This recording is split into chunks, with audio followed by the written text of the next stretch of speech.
Lutja është ilaçi i zemrës dhe i shpirtit. Ajo i jep njeriu një suport shpirtëror të paimagjinueshëm. Ti ke një hall, ke një kërkesë dhe i drejtohesh atij që ka çelësat e zgjidhjes në dorën tënde. Ndërkohë që i drejtohesh me lavdë dhe falënderime e madhron drejt për drejt i Allahun xhaleshanu, dhe ti po mendon se i madhi Zoti i universit po dëgjon me vëmendje hallin edhe sikletin tënd.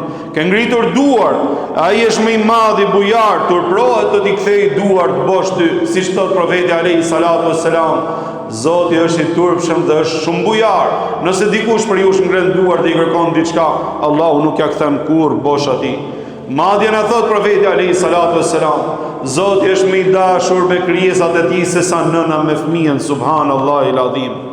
E ti kur lutesh për Allahun xhaleshanuhu e mendon se Allahu xhaleshanu derisa ty ta mundsoj që ta hapi derën e lutjes, ta inspiroj lutjen, Allahu deshi të përgjigjet, siç thot profeti alayhi salatu wassalam, atij që Zoti i hapi derën e lutjes, i ka marrë përsipër edhe përgjigjen, pra i ka hapur edhe derën e përgjigjes.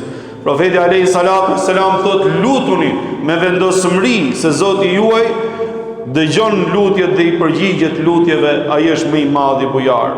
Nuk bezdiset Allahu xhaleshanu as pak nga lutja edhe nga kërkesa jote, sado e madhe ose e përsëritur qoftë ajo.